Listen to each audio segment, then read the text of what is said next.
Hello, welcome to a train simulator stream, which I'm very happy about. If you know about my computer issues, they are still persisting, but I am able to stream Train Simulator, which I'm, like I said, quite happy about. So, we're going to continue where we left off last time. Firstly, playing the second half of that hotbox scenario. And then after that, we'll see if there's time, and then we might go to a different map and play a different scenario. We'll see. So I'll quickly switch over.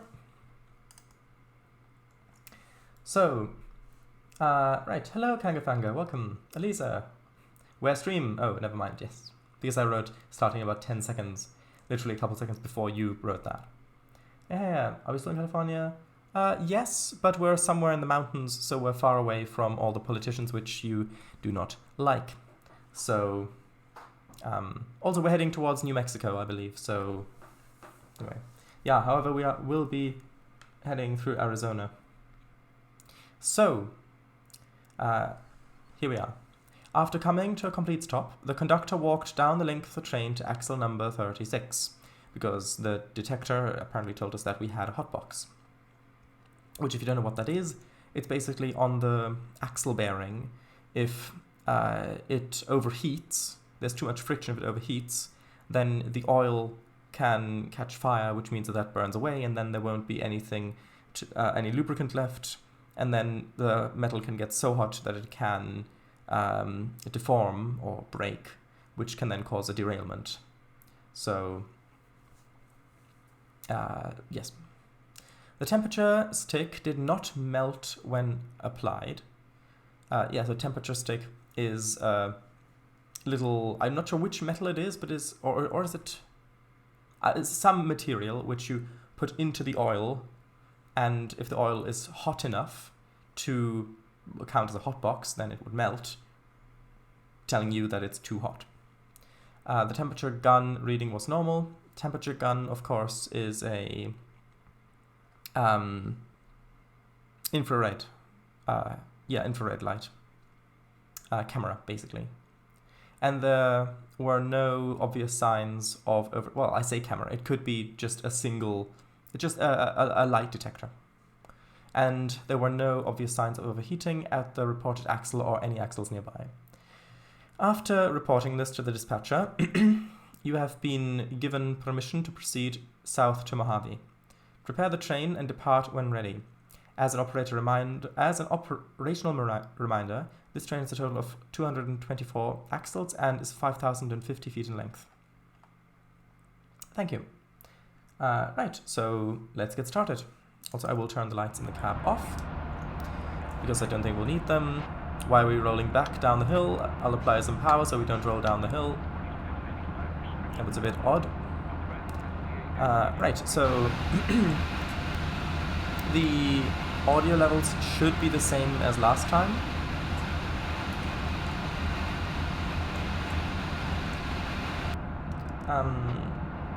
Hold on, that's a bit odd. 1 second. Is that better?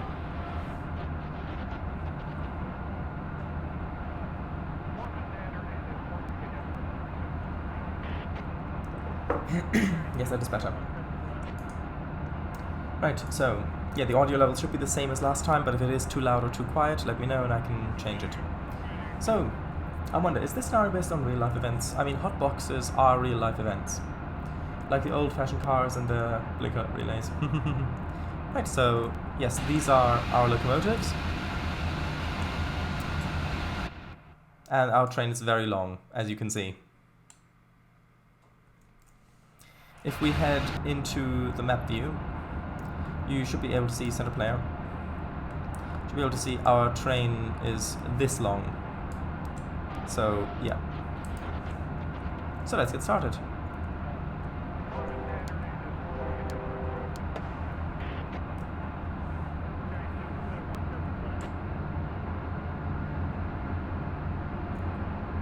We are climbing a 2% grade, and it looks like that will persist for at least a while.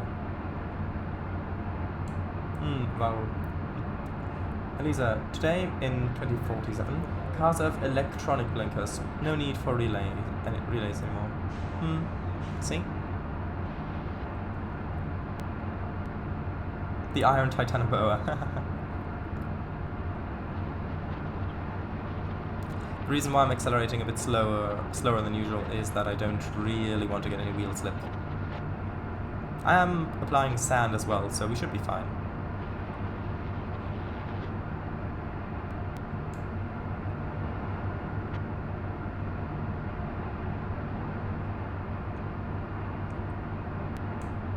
Also, this is the first time I'm exploring this map, so yeah, we'll see if it works and if it crashes or not for me.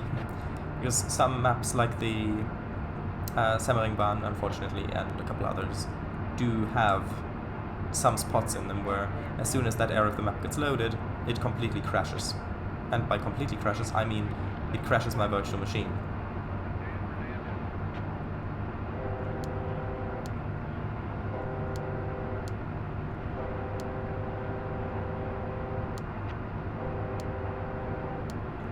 Oh gosh, I hope it won't crash the virtual machine. Me too. Taking microminutes for it. Well, I got around to playing Transport Fever 2. Learned how to make a proper back and forth train route. Ah, lovely. Yeah, Transport Fever 2 offers a lot of joy for people who like trains. I'm glad that you're getting into it.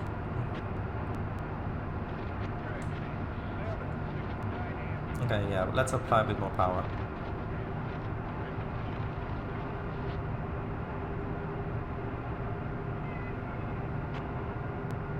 I'm glad the people on the radio are still happy. You heard them saying, like, hee hee. Wait, are the lights what's lagging? Hold on, like that. And then if I turn them on, like that. Yeah, the lights are definitely causing a bit of performance issues as well.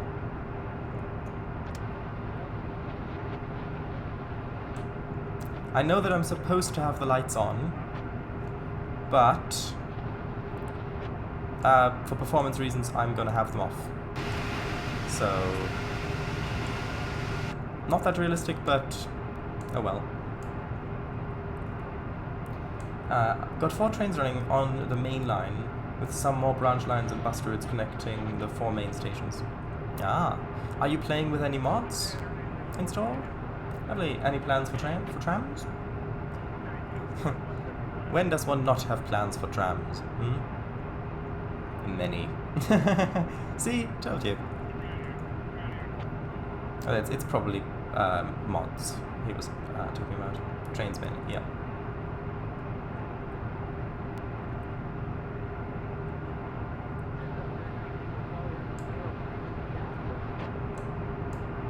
Yeah, I find that the vast majority of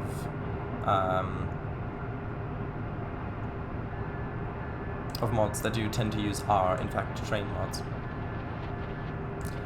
There's not a lot of futuristic trains, though. Yeah, true. Although, if you're playing with money, which I do, because having to build it in an efficient way just makes it a bit more rewarding to me. By the time you get to the futuristic eras, you've kind of already built most of the network. Although, with since the update that added the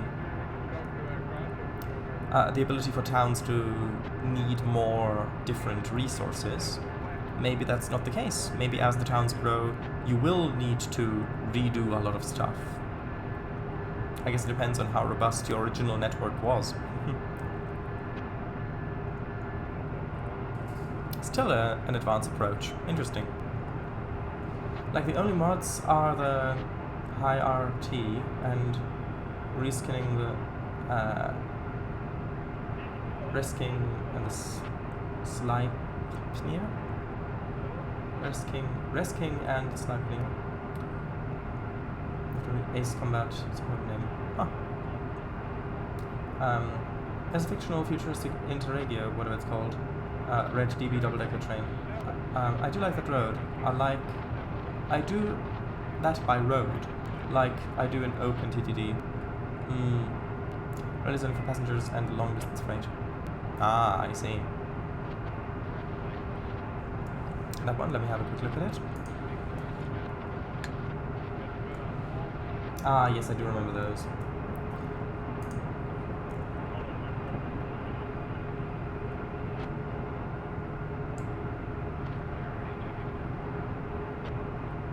Ah, a little bridge.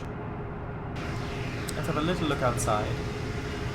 Even if it is a bit laggy, it's not for long. Ah. Still climbing at, well, 2.1% grade now.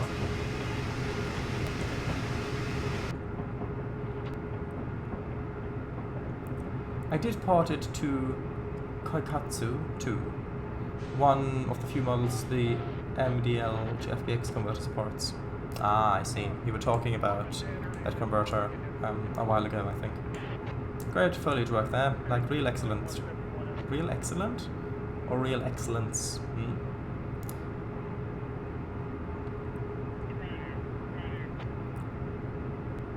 Milepost 350. And yeah, they did put a lot of work into this route.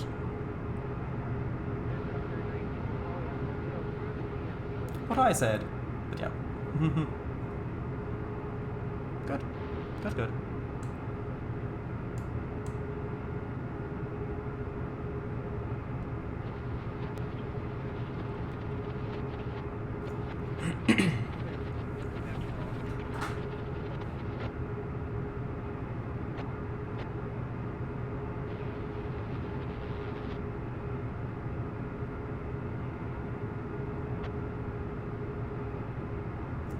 This looks... Hold on, is this the loop? No, not yet, but we're coming up to the loop.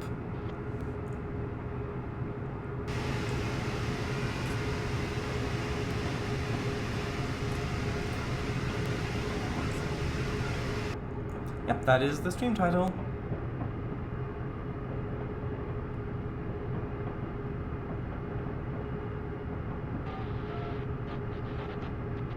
Let's quick save. They sent me down the loop line. Gordon, paraphrased.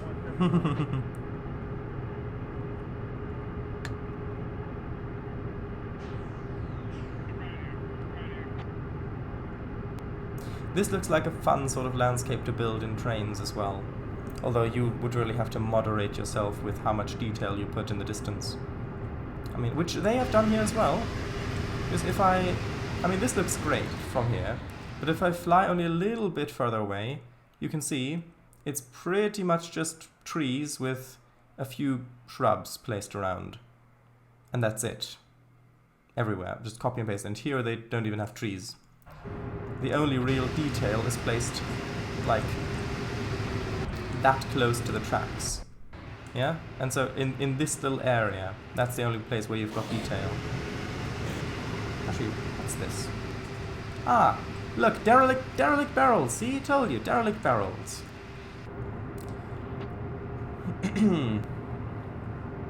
Copy, please paste. Probably, yeah. Although in this, it's probably asset blocks.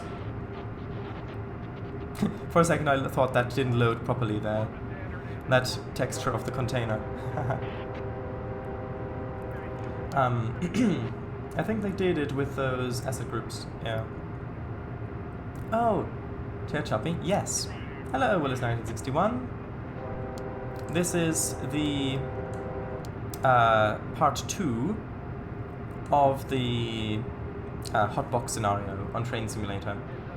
So, in part 1, we went from all the way up there to about here, and in part 2 we're going, I think, the rest of the way. And you'd catch us just at the loop.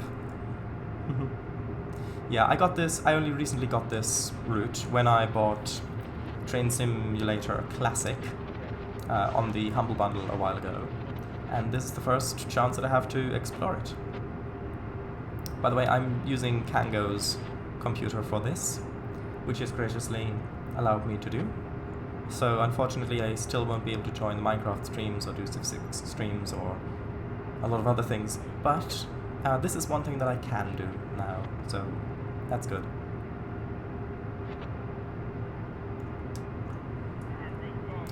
I sure hope that ain't radioactive waste. Well, what isn't radioactive, if you think about it? Well, not too much anyway. Yeah, don't think about it too much anyway.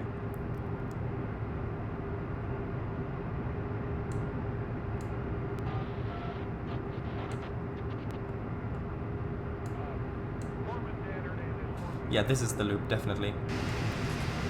We should be able to see our train at the bottom. Somewhere. I think our train is longer than the loop.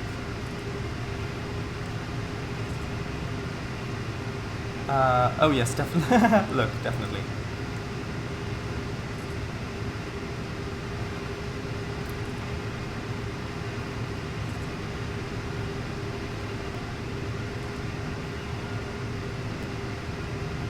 Yeah, the other end of our train is somewhere down there.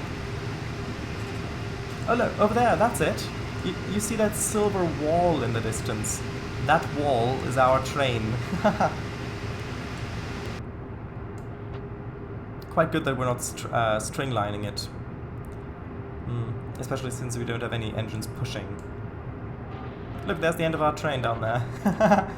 It's not often that you look out your window like that and you see the end of your train at a 90-degree angle to yourself.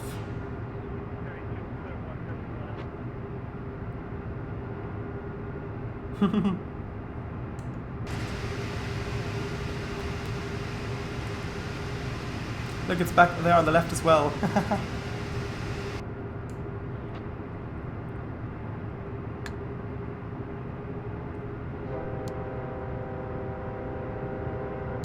Wait, that was, I think, a bell sign. So I'll enable the bell.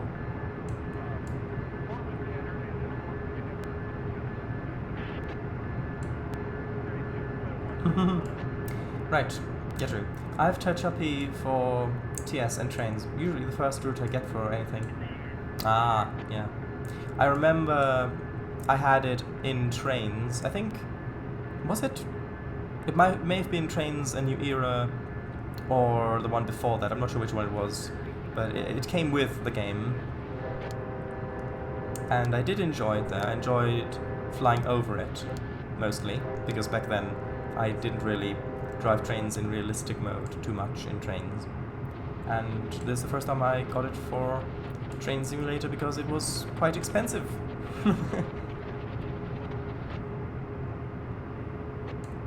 Nice, click. That's a desktop background. No, quite nice indeed. But the idea of radioactive waste probably isn't too far off, given that it's, you know, California.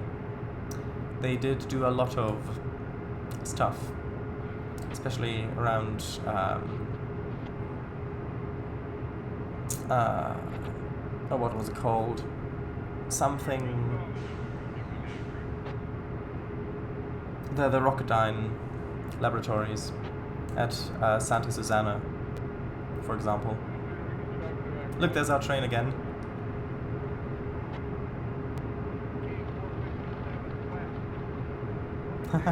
Actually, here we go. Even a much better view.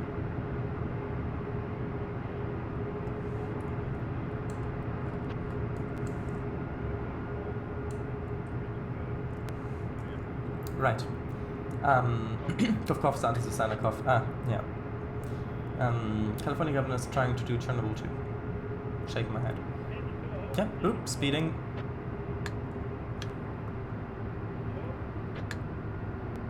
Let's just let it slow down a little bit. Not too much though. Wait, wasn't that the Mojave subdivision into trains 2012, trains 22? Yeah, that's what I said. Either Tane or the one before that. So yeah. I saw a YouTube video of an SP coal train at the loop. About 100 coal hoppers with 15 locomotives. I think it was 5 in lead, 6 in the middle, and 4 in the end.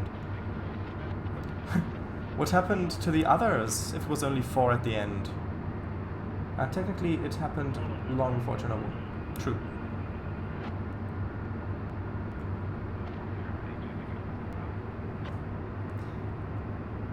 Yeah, but yeah, that joking aside, that does sound very impressive. Advance approach again.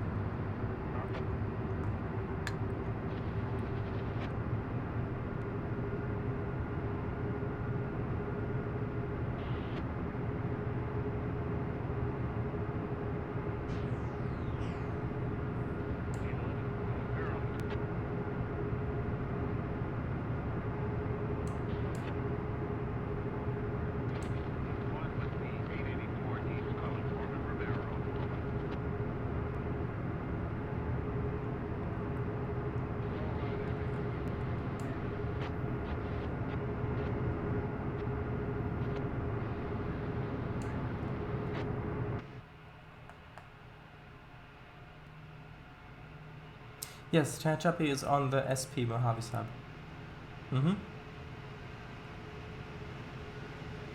If you zoom in like this, it actually looks like you're going pretty fast.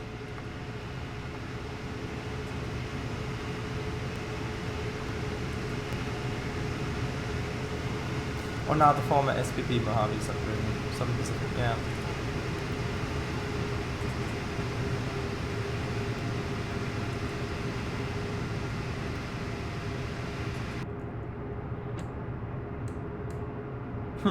Look, that's like my train's route, always placing pickups everywhere. Although I suppose the sort of vehicles that would be left in locations like this, in the middle of nowhere, would probably be more rugged vehicles, I suppose.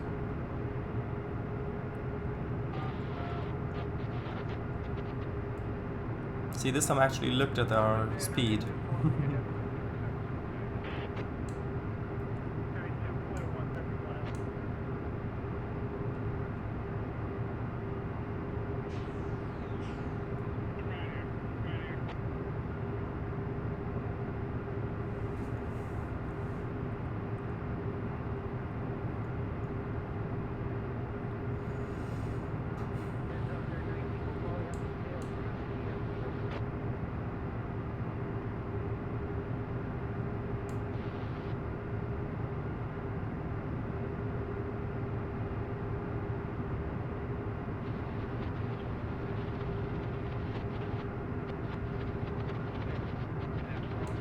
I like the super elevation here as well. Imagine if that were a thatched roof cottage, like you might find somewhere in the UK countryside. That would be funny.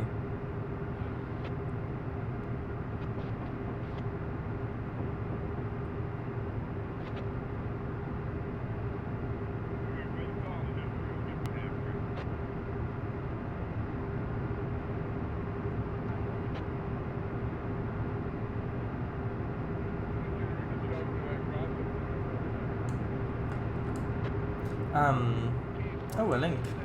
That's probably for the coal drag. Okay, you can keep an eye on my train while I look at the video.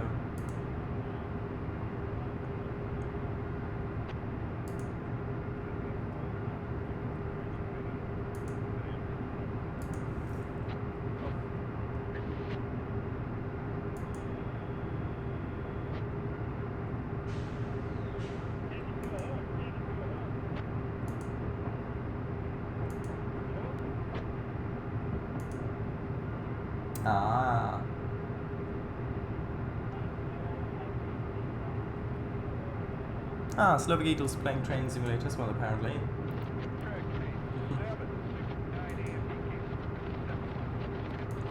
Yep, a lot of weight, a lot of power, and a lot of potential power in the case of the coal itself. And then the other triangle, yeah, that is a very nice catch. Not only have you got such a long coal train on that film, but it's also on the loop, and you've also got a meet. Okay, so that is medium clear, I believe.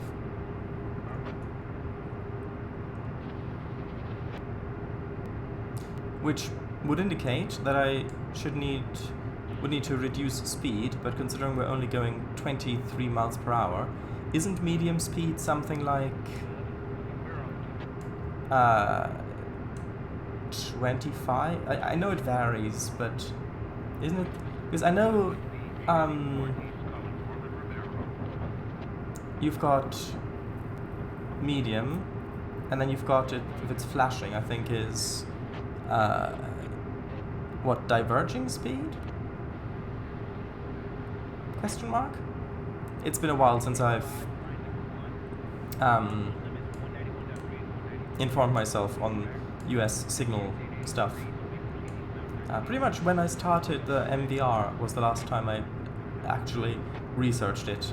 So it was like over 2 years ago now. I think it's limited. I think if it's flashing green, then it means limited clear, which means it's faster than medium clear. And I think limited is usually 30, question mark? 30, 35 maybe? Around there? I don't know. I'd have to look it up. But either way, it doesn't seem to affect us at the moment because we're going so slowly anyway.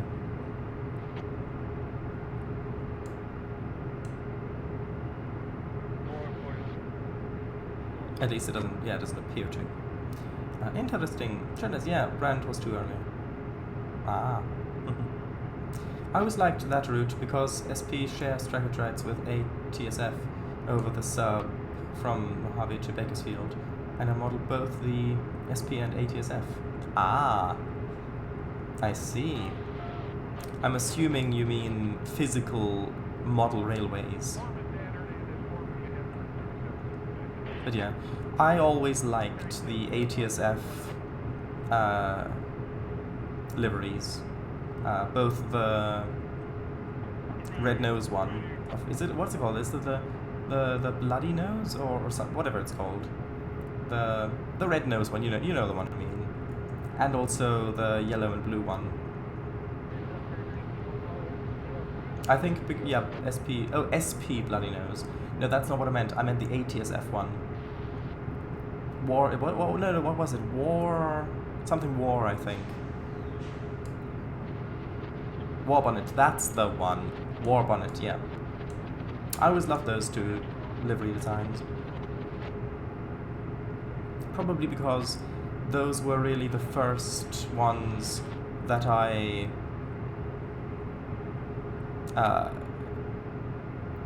played with when I got trains, thinking about it. Because when I first got trains, there was... Yeah, because in that tutorial on the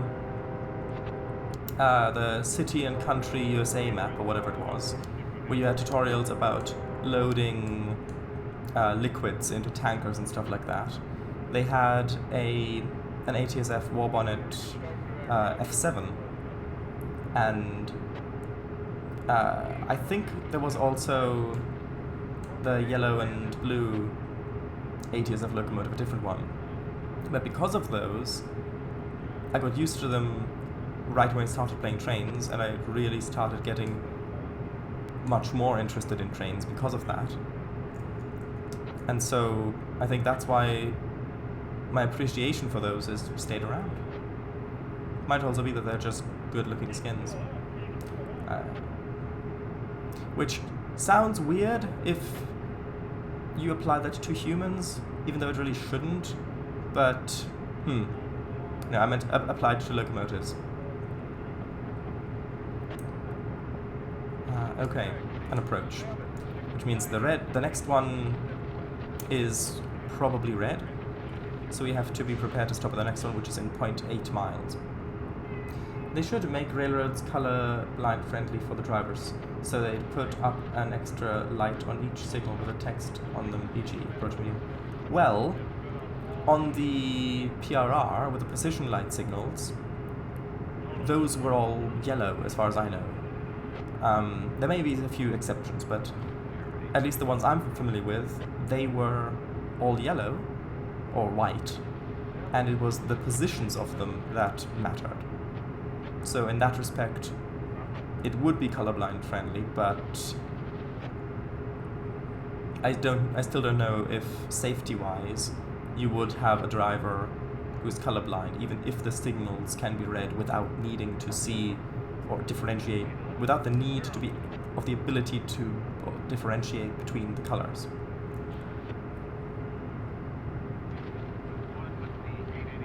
Going to reduce the throttle a little bit. That was a nice little area there. ATSF, F7A, ATSF, F7B, yeah. Blue E8, I think. I think so. War bonnet, blue bonnet, yellow bonnet. Ah, right, yeah. That's what they're called. B bonnet. yeah, true. Alright.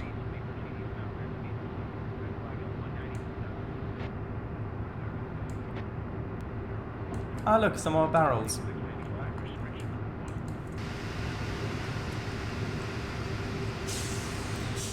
Okay, I'm going to idle. Sorry. Just let it slow down a bit, because that next signal could be red.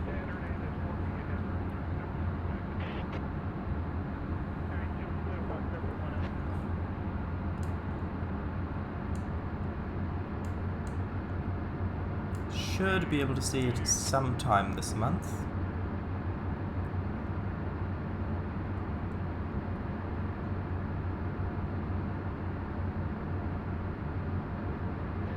And okay.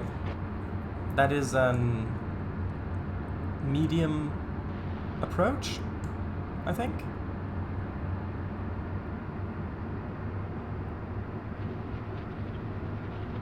So you've still got to be careful. I also always really like the Canadian Pacific locomotives, such as the olive yellow SW7. Yes, same. But that's also because I have fond memories of of trying out the Surveyor when I first got trains and building very, very unrealistic snowy landscapes. Like basically just playing around with it like a toy box, basically. And putting those locomotives down on that and playing around with it. Because I've got good memory, I very vividly remember even what some of those old routes looked like. I remember way back when I built a quite large layout. Of course, most of it was just empty grass texture. But I remember that I didn't know about the apply terrain height to tracks tool, or the smooth tool, whatever it's called. Smooth spline tool, I think it's what it's officially called. So whenever my line used to go up a hill, the tracks would always align themselves, like if the tracks go that way, they would always align themselves to the slope of the hill if it's going sideways, like along with it. And I remember getting a BR Blue loco, maybe a class 50 or something like that, and going over some of those hills to get to an airport, because I had discovered the airport asset with the flying planes. And I remember wanting to have it go over the hills, but then getting rid of that line, putting a tunnel in instead, because I didn't like the way that the tracks were basically on their side, with the locomotive partially floating and partially intersecting it, because I didn't know about the tools. And this was way before this was way before I even knew about online tutorials or anything like that. I mean, this must have been in 2008 or something like that, so the likelihood that I would have found any tutorials on YouTube at all about trains is fairly low. So yeah, it was just a matter of playing around with it and gradually learning and trying out different tools and different icons in the surveyor and seeing what they did and just playing around with it. And that's pretty much how I learned like 98% of what I know about trains, and like 2% of it I learned from other trains users in the last couple of years. At least that's my estimate, what it feels like. The actual numbers may vary, because then you would have to quantify it first, which may be difficult. And also the deep purple white E8s and such. Definitely. Yeah, precisely. Trains UTC. I think it would be so lovely if I were to get Trains UTC working. Well, if I got a copy. I don't think I even have my original copy. If I got a copy of it and got it working, I could maybe do a video series or something, making a little route in that with all those old assets and user interface and all that stuff. I think that could be really, really lovely. But three things I would need for that. One, I need a working computer. Two, I'd need a copy of UTC, which, if you don't know what UTC is Train's ultimate Trains collection. And at least I think so. And third is time. If I had those things, I would love to do it. Meanwhile, let's quick save.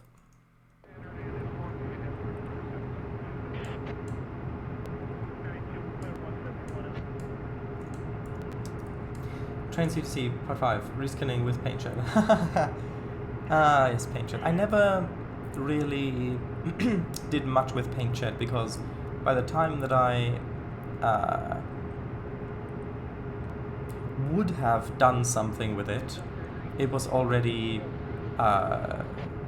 either outdated or defunct or something like that. I know it's not a company, but you know what I mean.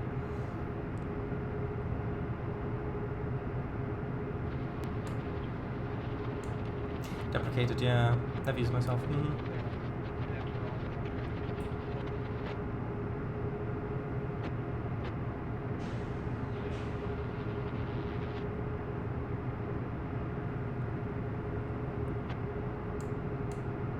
I actually think that if I were to make a route or something, well, a route in UTC, one of the UTC versions, in UTC, then I think it would probably be a much more pleasant experience, at least in regards to glitches and bugs, than doing something, making a route in TRS 19. At least from memory. But back then I didn't make complicated stuff. Although it does mean that I would not have access to layers. And I do use layers a lot. It would definitely be interesting. It definitely would. War bonnet, red nose, silver body, yellow bonnet, yellow nose, silver body, blue bonnet, blue nose, silver body, approach medium, advanced approach, sorry. I did read it correctly, I just said the wrong word. Freight bonnet, yellow nose, blue body. Ah. I don't usually see a lot of the yellow bonnet and blue bonnet liveries on old pictures and stuff like that. It's mostly the freight one and the war one. Although, yeah, now that I see them, yeah, they do look familiar. Although still quite rare in comparison to the other ones. And there's a 60 limit coming up, which indicates to me that we are getting out of the hilly bit. Is that a U50? No. Yes? No. I don't know. Probably no, probably not. It just reminded me of that because it was round in front, but it's probably different. They were only used for a few years. Ah, that would probably explain it. Oh, do not speed. Yeah. Looking at pictures of trains while driving a train, not usually that great of an idea. Let's have a little look on the map. Ah, yes, indeed. That was the majority of the hilly bit. Beautiful liveries there. Not a U50. It is the Union Pacific did. South Pacific too. Yeah. It's just it reminded me of it because it was how rounded the front looked. But yeah, it did look different.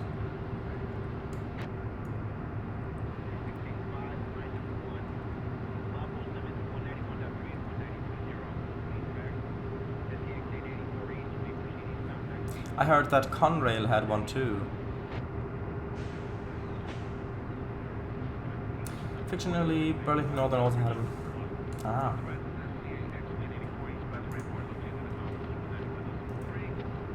There it is. Ha! Yeah. Ah, look! There's one of me. Well, I think that's... Nope, that's also 4 locomotives.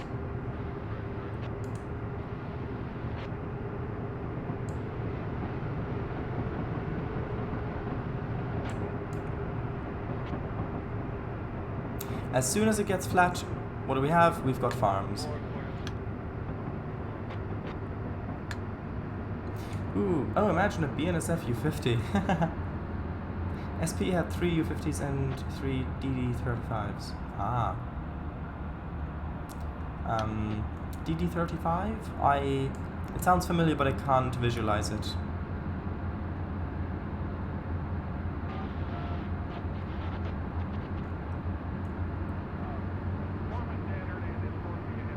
Ah no, look, he's got a locomotive in the middle as well, which I don't. Distributed power. UP had the majority of both. Ah, oh yes, of course.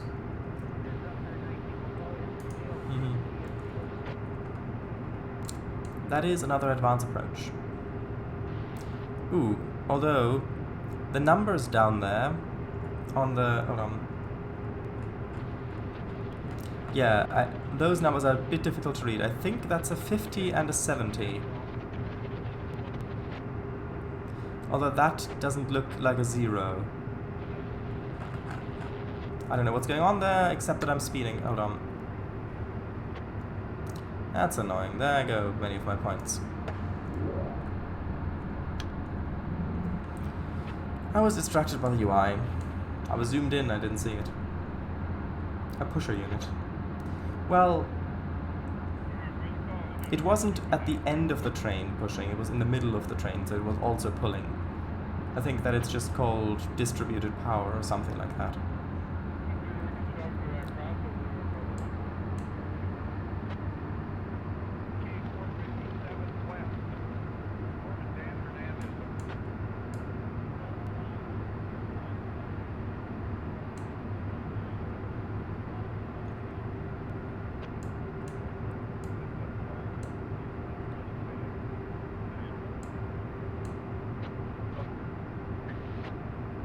Okay, now remind me, if it's an X on the sign, I think that means just the bell, doesn't it? Because if it's the horn, then it's a W, correct?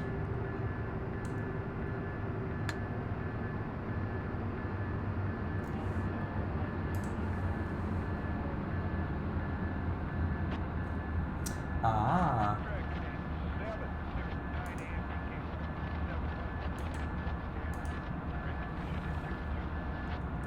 Nice.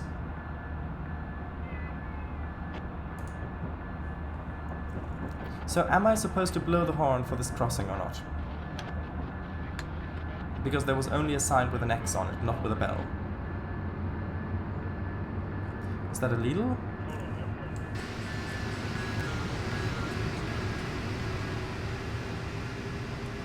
I don't know. On the right? I don't think so.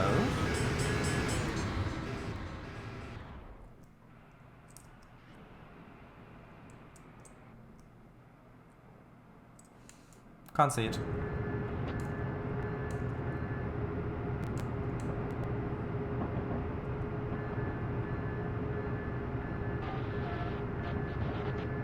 Ah, 60 is the limit still. So those signs down here are just so confusing because that's clearly, well, nothing clear about it, but it looks like there's a 7 and a 5 with another 7 in there, and then a 0 and a 6 with another 0 in it, or something like that. Very odd.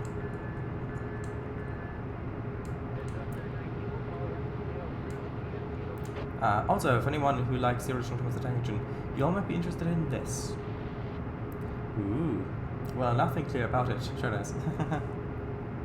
Yeah. U-15. Mm-hmm. Yeah. I am familiar with those. Well, familiar-ish.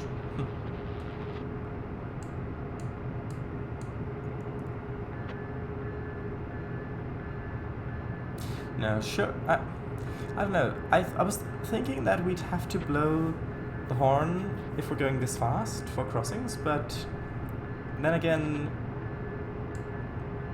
but yeah, because this isn't. Although that is a bit residential there. Look, we're racing the bus.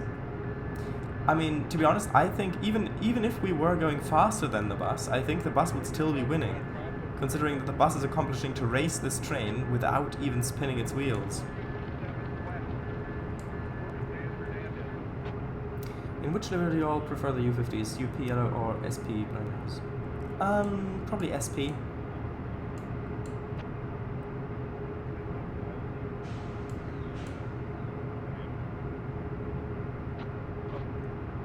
Okay, that I think is an approach medium. Although, hold on. How many heads? No, that's a sign, that's just a clear. I thought that was a yellow sign rod on there because it's too pixelated. That's just a clear. And the speed did go up to 70. DD35s were cabless B units, originally meant to be run with a GP35 on each end. Oh, yeah. It did look like it was cabless on the link you posted with the image. It would be interesting to see U50s in ends black. Oh, that sounds like a little project you can do once you finished your Lenin National Mark 1.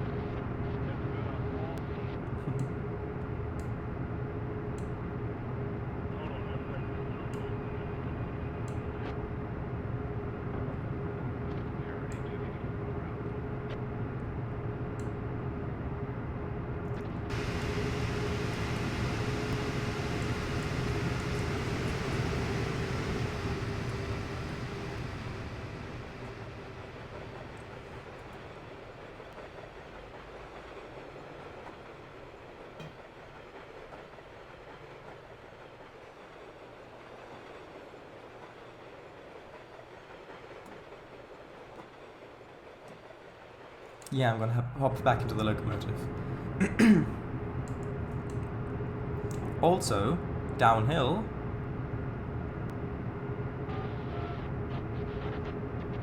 UP had both DD35s and DD35As with cabs. Ah, that explains why one of them had a cab on with Kango's image that he had posted before. Defect detector, milepost 363.8, track 1. Total defects. Everything.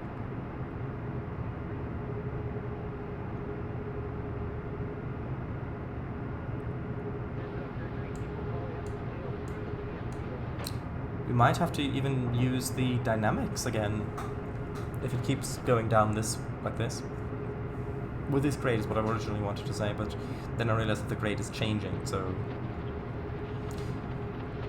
Total defects, 999999999.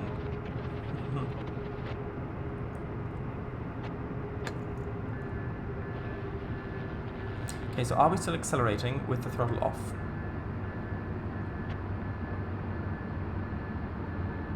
let's just let it settle for a moment.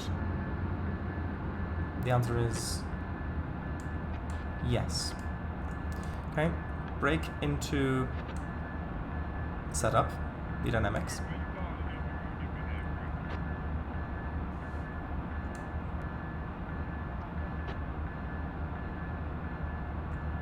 And just having the dynamics in setup is honestly just holding us steady right now, so that's good. I wonder if any of these industries over on the left actually function as industries. Like in Train Simulator. Good morning. You have been in suspension for 999999 Apple.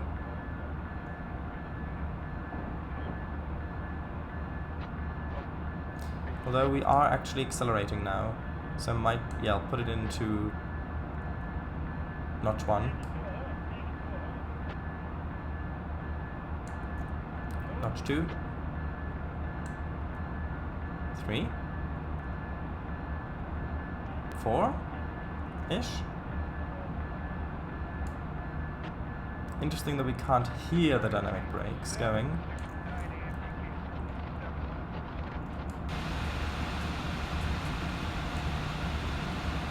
I wonder if that's a bug. 'Cause aren't you supposed to be... Aren't the dynamic brakes usually loud?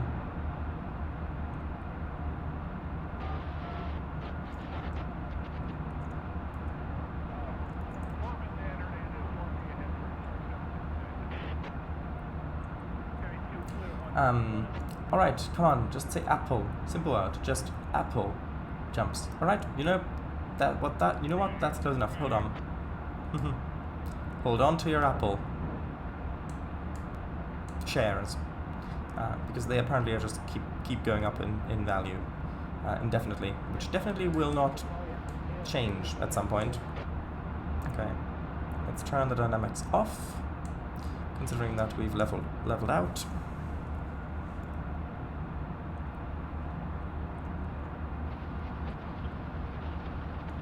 Oh look, the wind turbines aren't moving. I wonder if they would start to move if I flew close to them. Let's just quickly test that. And no, they're actually just not animated. Huh. I guess there is a lot of them here. UP detector milepost 363.8, no defects. Total axles 224, temperature 77 degrees, detector out. Nice.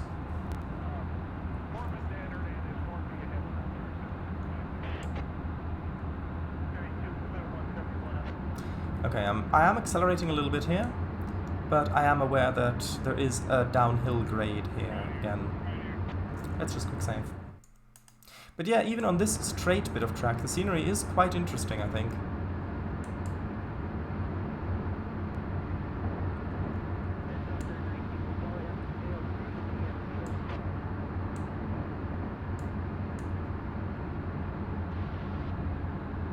And whose fault do you think it's going to be when the management comes down here and finds 10,000 flippin' vegetables?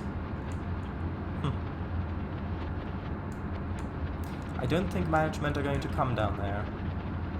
Ooh, there's a 40 limit. Gonna apply my brakes.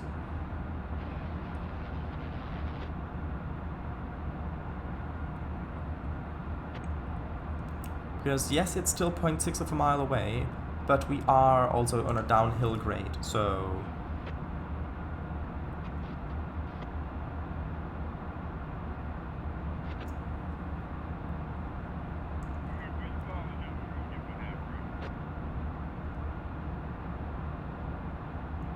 Okay, there we go.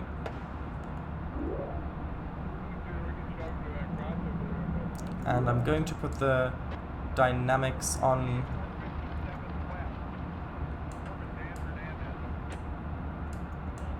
so that we can slow down should the need arise, or descend as it may be, because this stretch, even though it's only 1.1%, does look like the sort of stretch where you could easily have a runaway train situation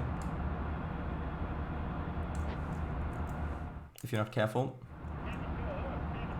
I'll re-chat in a little bit. First I want to make sure that this is a stable descent, which it appears to mostly be a little bit more braking.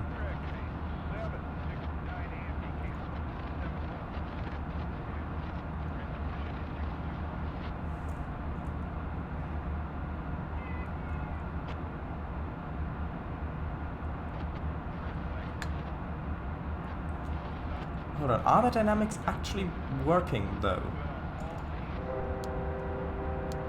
Because I increased the dynamics there, and it didn't sound as if they were working. Like I didn't hear any sound. It was slowing us down, but that might be just having the dynamic system on. Yeah, the frame rate has loosened up now that we're we've got the majority of the route behind us.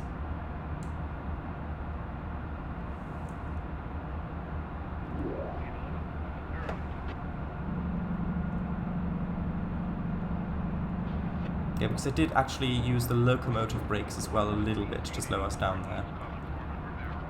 And there's a 35 coming up, okay. So yeah, I'm not entirely sure if the dynamic brakes are actually on. Like, because I can't hear them, and it didn't seem to be slowing us down much more when I put it in notch 8 to when it was on 1.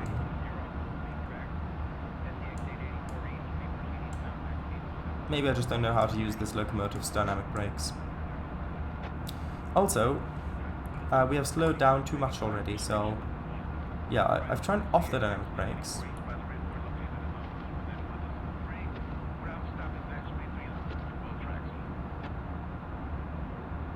By the way, the points that I've lost, I haven't lost due to overspeed on the downhill bit. I actually lost them due to overspeed on the uphill bit, because I was distracted and or had zoomed into a different part of the screen.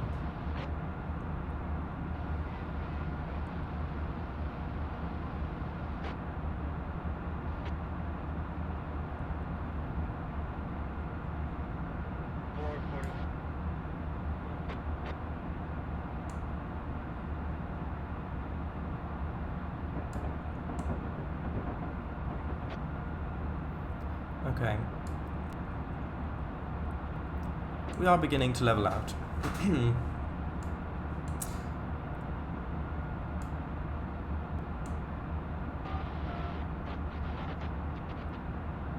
And then we've got whatever this speed limit is supposed to be.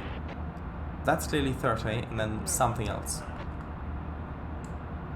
Anyway, UP went all out with their super high HP locomotives. In the 60s, 70s, and 70s, the Alco GE gas turbines, the EMD DD35s, DD38, DDA40X, GE U50, Alco 855. Yep. Sorry, I'm trying to keep an eye on this as well.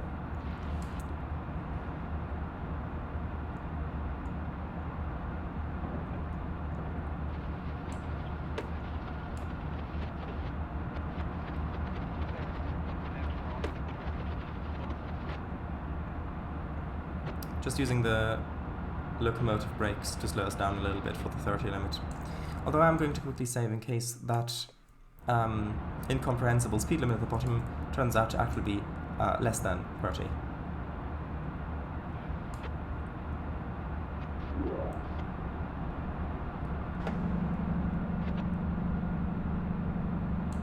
Although I'm actually going to slow down a little bit more because we're going to go downhill quite steeply there, so I think it would be wise to give myself a little bit of wiggle room. Put that into setup.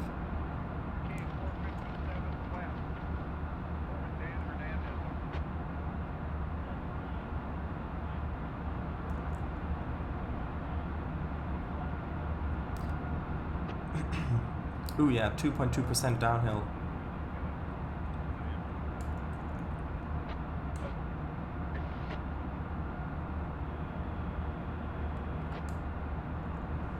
Okay, so this is how... Okay, we're just accelerating a bit. If I put this up... Oh no, that is it's odd, because it is having an impact on our speed when I change it at first. Although, no, it is definitely having an impact on our speed. I just can't hear it, which is odd.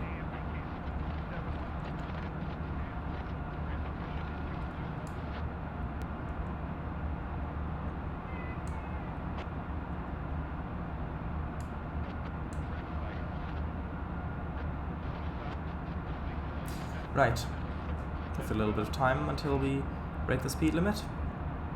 If anyone asks, and believe me, no one's gonna ask, but if anyone asks, tell them that the last time we checked, everyone looked pretty much live, right? Not dead. Part 2 reference, yes. Let's have a look at those pictures. Ah, yes.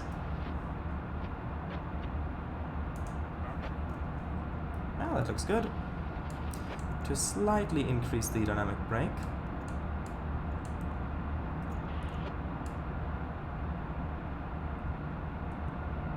By slightly increase it, I mean probably put it at near maximum. Yeah, maximum. Let's see what that does, because now our train is entirely on the grade. And that's still not quite enough, I think. It's a bit difficult to tell because it's jittering around a bit. Yeah, that is not quite enough, so let's put the brakes on a little bit. The air brakes, or train brakes as they're called.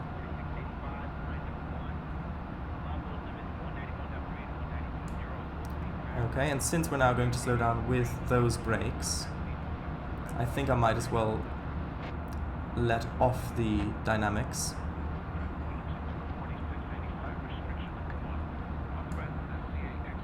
Okay. With the dynamics off and the local brake on and train brake on a little bit, we're just slowing down a little bit. That's okay. I can release the train brakes a little. Well, let's release the local brakes.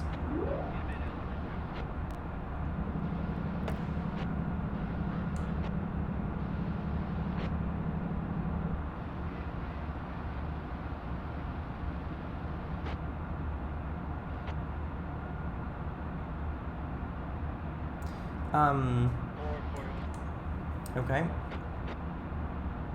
I see your frame rate, yes. Yeah, you just rev the engine. Does the throttle need to be on in addition to the dynamic brakes, yeah? Well, I don't know. In trains, you turn the dynamic brakes on, and then you can use the throttle to change them, but on some of the other engines in Train Simulator, you can use them just with the dynamic brake lever here, while the throttle is in idle.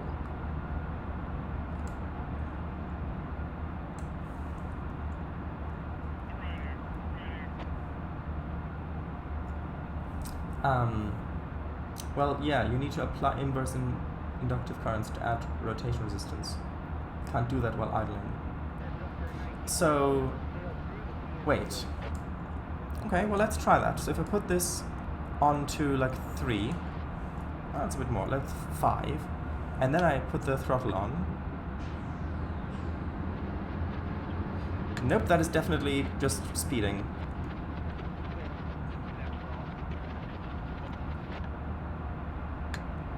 Yeah, I don't think that that's how that works in Train Simulator.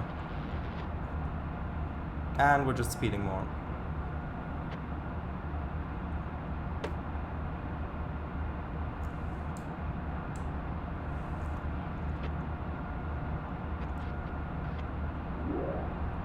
Yeah, because at the moment, the dynamic brakes are on notch 8, like that.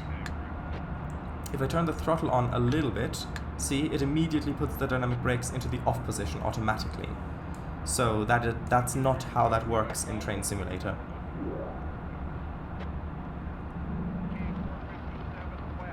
Also, there is a 25 speed limit coming up.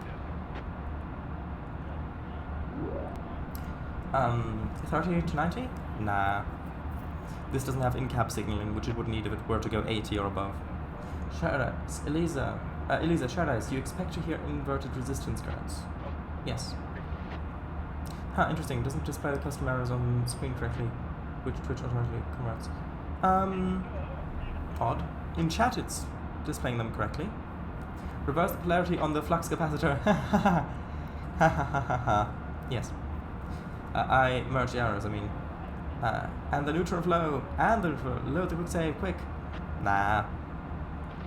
I'm not too concerned about the points.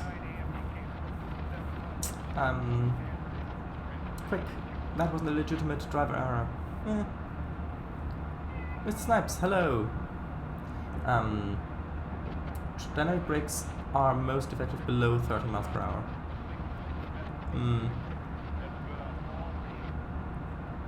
Yeah, but the thing is, I didn't even hear them at all in this locomotive. Like, they are definitely having an effect, but I can't hear them.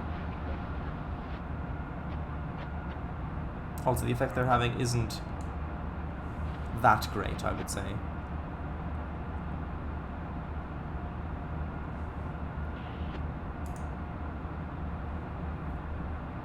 I'll finish reading chat in a moment.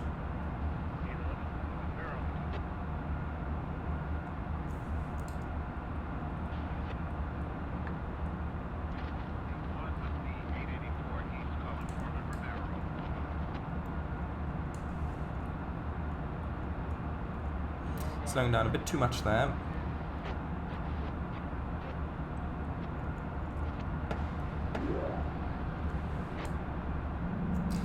Hello, yes, this is just the second part of the route. We are,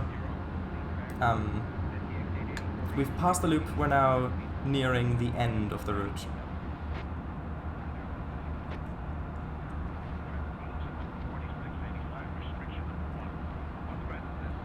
Right. I guess US locomotives have a second lever that applies the throttle to produce the resistance currents. Yeah. Tram simulator? Oh, train simulator. Ah, hello, Mr. Snipes. Welcome. Tehachapi Pass with BNSF power. This is the second part of the scenario that crosses the whole thing. So we're nearing the end of the route, which means I've got to put on brakes.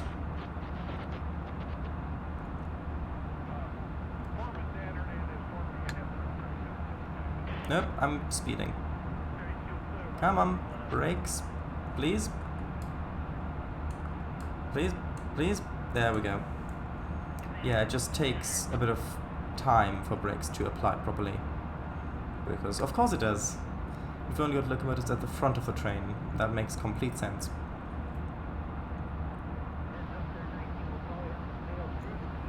Right, because that's literally how you dynamic brake. Yes. Props to that one, or at least today. Oh yes, new locos have more well-sound insulated cabs.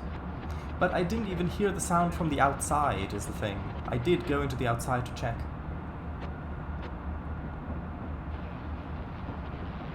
Shadows, maybe they're playing at a certain audio frequency which the headphones and our ears just can't pick up. Maybe, I doubt it.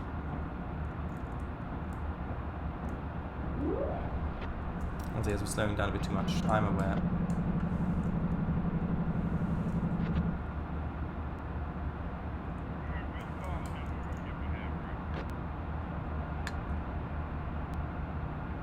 Yes, see, I've put the dynamic brakes on, and that does not sound any different.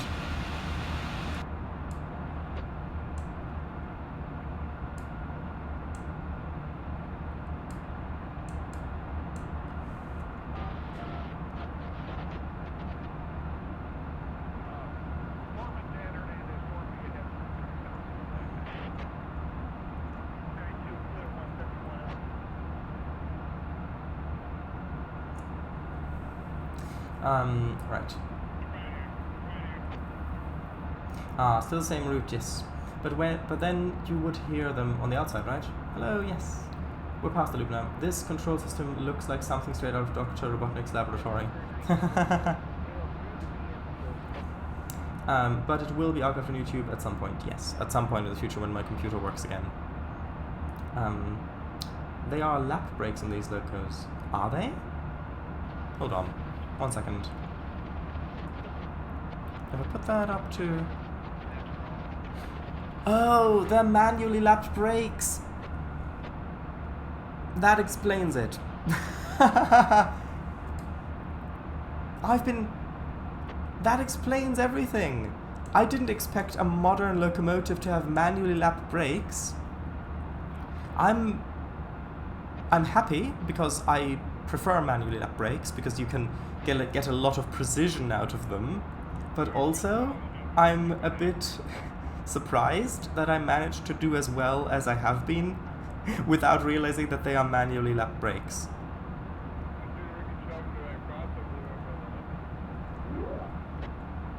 But yeah, now that I'm actually looking at the in-cab display, watching the brake pipe pressure, yeah, I can tell.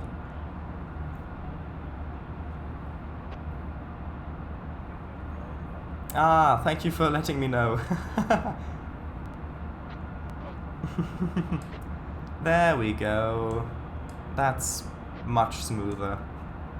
Now that I know how the brakes work in this locomotive. He expects to hear inductive currents. Oh yeah, Foreman Dan Hernandez. Yep, indeed. You can actually hear inductive currents, but they're very quiet. And with that engine on, no you can't. Can you? Okay, so the dynamic brakes are currently off. Let's listen. I'm gonna turn them on.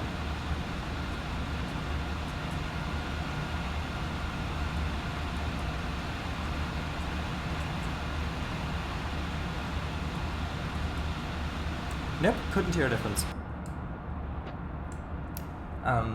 They may be quiet on AC locomotives? I don't know. Or maybe it's just a bug in the game. Could be a bug in the game. I don't know. Intriguing. Most intriguing.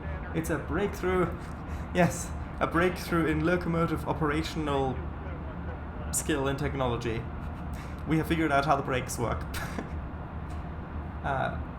Yeah, Dan Hernandez has been the foreman in a lot of scenarios I've done over the years. Yeah, I think I could hear a change in engine RPM.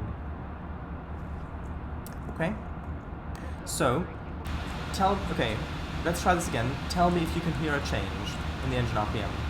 In 3, 2, 1.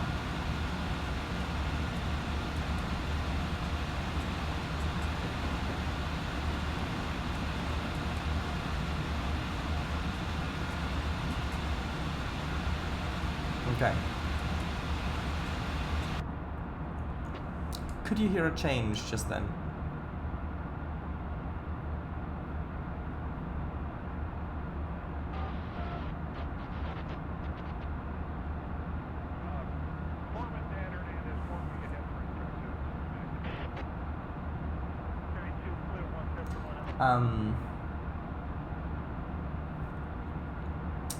Or with that particular locomotive sound file, yeah. Him?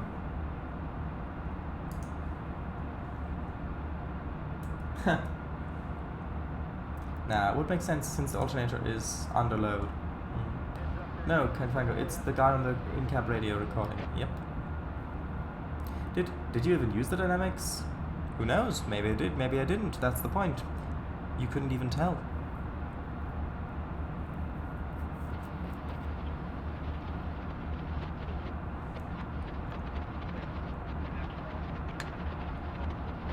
He's always like, Dan Hernandez here, or like, from Dan Hernandez reporting, etc. Yeah. Ah, hello, popped-in pipes. Good to see you've turned up as well.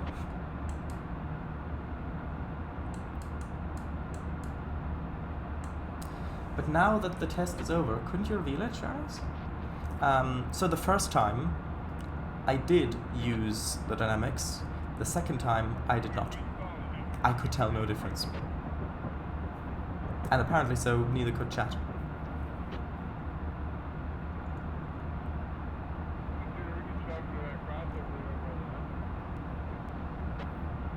Okay, and I have released the brakes a little bit. There we go, Dan Hernandez. You just heard it on the radio.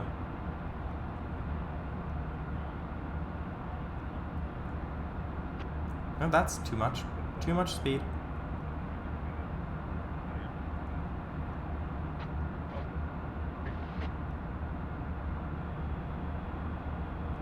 Wait, so does it?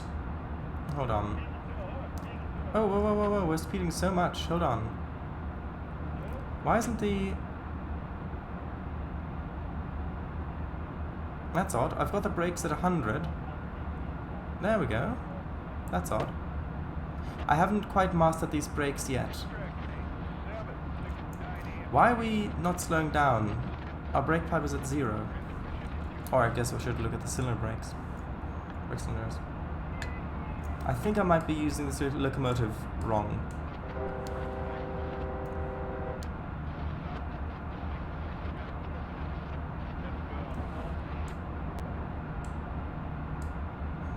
Hold on, can I see...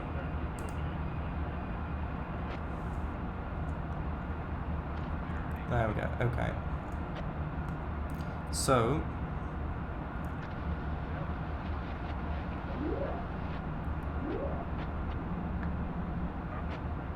I know we're stopping, that's fine. Yeah, things have gone awry quickly. PCS has tripped. Runaway? Is it a runaway? No, it's not a runaway. At this point I'm just trying to figure out how the brakes work. Okay, because I did put the brakes on... So, if I put the brakes on to like 15 or something, it doesn't actually change the pressure. If I put it up to like 23, you can see it's decreasing, but then it stops at a particular value. And then if I increase it, again, it's decreasing a little bit more, then a little bit more. So it's not quite how it is in a steam locomotive then. And yeah, I have to increase the number.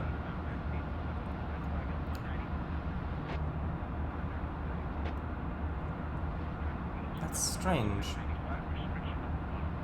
Why isn't the brake cylinder pressure changing? Now it is. Did I just lose so much pressure from braking? Is that simulated?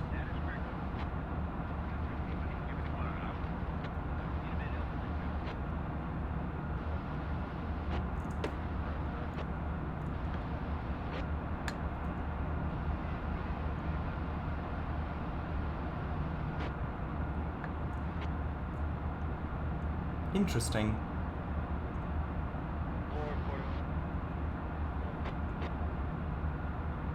So do I have to wait for it to build up air pressure again after making a brake application or something like that?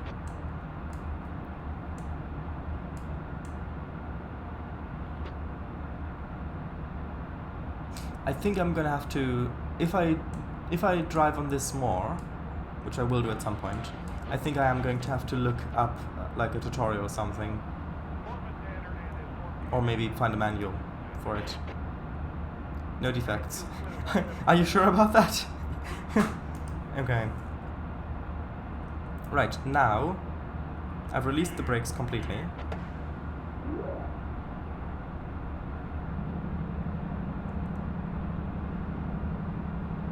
And that's trouble one at least. At that. Which loco is that? I'm not entirely sure. Okay. So yeah, the main reservoir pressure.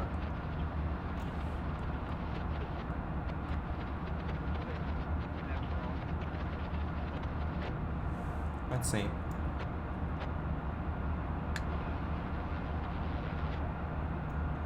Okay, let's see how this works. Okay, so that's using the locomotive brakes. And the locomotive brakes look like they're not manually lapped, judging by the brake cylinder pressure.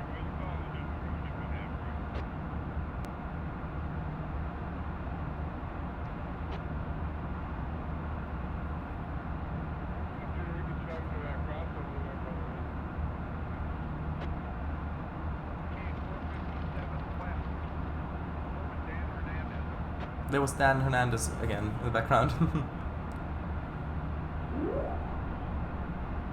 Interesting.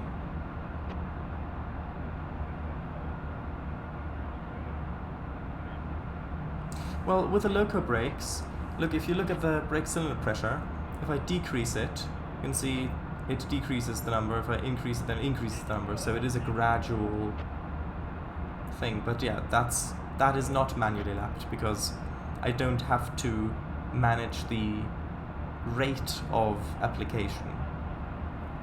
I just manage the actual application. What's in front of us? Tracks and desert and a clear signal.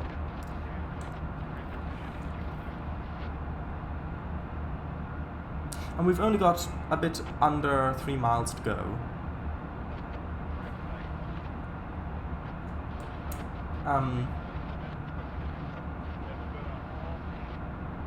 You didn't push that acknowledgement button, huh? Acknowledgement button? Oh, right. Yeah, sorry. I was distracted. Remember, these are air, not vacuum in the USA? Maybe. But I still find it confusing a bit. Ah, a G, no wonder. I posted a link in the channel. An explanation of the sounds and the sounds of electric locos.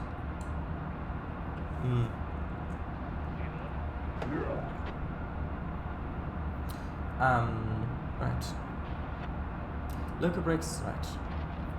Desert? Ah, I see. Okay.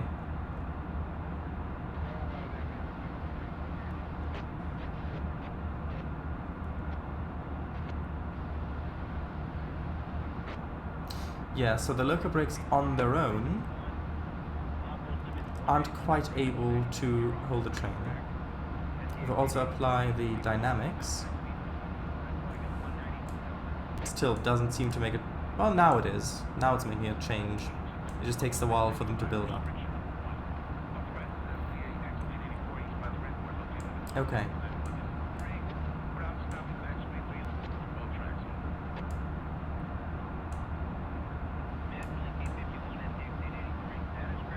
Is this our last objective?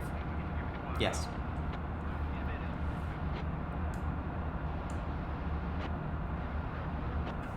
Interesting. I somehow doubt I'll get a gold star this time around.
I do remember when I started the scenario, it said about braking difficulty settings. I just left it at the default.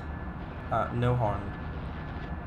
Well, there were... So here's my question. So on the whistle boards, I thought... So, okay, on the whistle boards, if it's got a W on it, I thought that meant sound the horn. If it's only a cross, I thought that meant only sound the bell.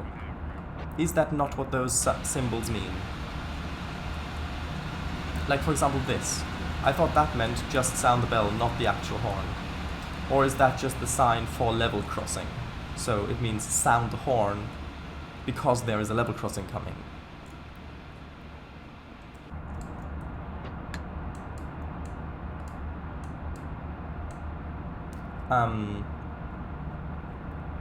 Give me an SD45T-2 or SD40T-2 any day. Aww. Oh, that's a restricting aspect, so that means we should slow down to, I think, 15? Oh.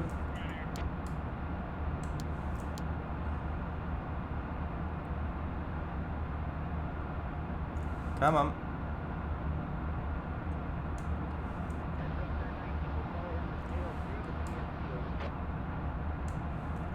Oh, it's not penalizing us. Interesting.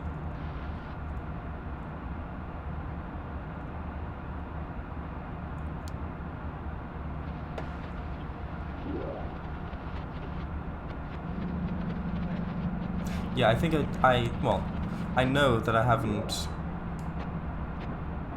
that I don't know enough about how these brakes work with a realistic setting that's set.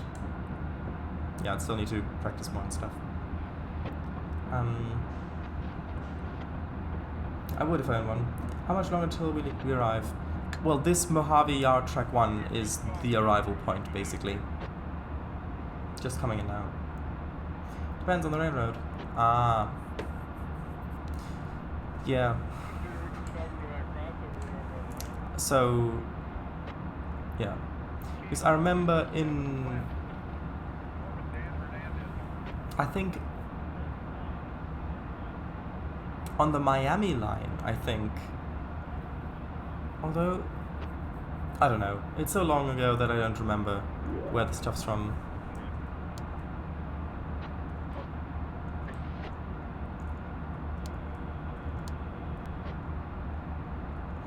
And we're just speeding now, yeah. Come on. Technically, I think I could stop here.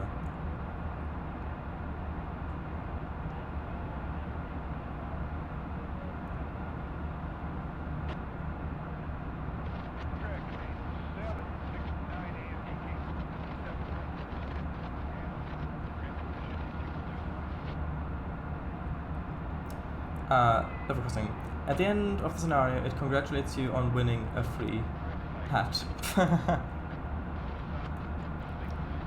I think... I guess we've only got like 20 minutes left anyway. Oh, it's counting that as stopping here. In that case, I'll apply the brakes.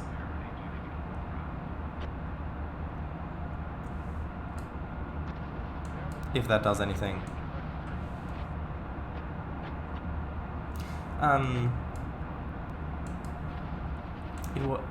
Was it medium 25?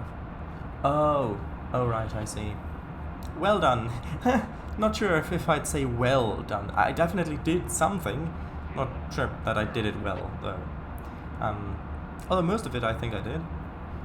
There will be a slight layover in Mojave before proceeding to close. Okay. Right. Lisa, how much don't you have? Depends on the railroad. Yes, indeed. For example, if we were using the first Great Western's class 180 at Atlantis, we'd be going nowhere. Spoilers. I just hang around till we stop, then I go to sleep. Well, there we just stopped. Right. Some use W and some use X, all depends on the year. Yeah, but what's usually the symbol for a quiet zone, where you only use the bell for crossings instead of the whistle? Because I think there are some of those signs on the Miami line. And I thought that it was the cross symbol, as opposed to the W for whistle, for horn. Need to stop on top of trigger for session end. Yeah, I think it was just the length of track for that one. I don't know. Right, you cooked your job on the point of well done, maybe. Well done, as in you were thoroughly cooked. I see. Where was that message? We scored nothing, but it was relaxing. Well, I'm glad it was relaxing for you. I don't see anything about a hat, let alone a free one. Right, time for me to go sleep. Bye-bye. Bye-bye, thanks for stopping by. We might do another small one because we've still got 20 minutes-ish.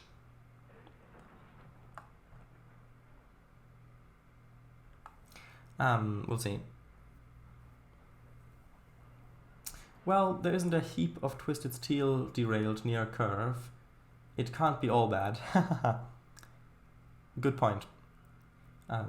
We might have scored 0, but we've gained the experience. We haven't gained any experience from that, I think. Since ATS can go. Again, depends on the railroad. A lot of those quiet zones are just in the train orders for the route. Ah, makes sense. Unsure yet. Maybe ATS again? Then I can't join. Anyway, another small little one. Yes, I'm aware that I've just used 2 words to describe basically the same thing. Let's see. I was going to maybe do another new one, but the thing is, I don't know performance-wise what they're like. What do you think, Ango? What should I try? If we have got something that's like maybe 15 minutes or something. What about the 180? Oh yeah, let's see. Sacramento!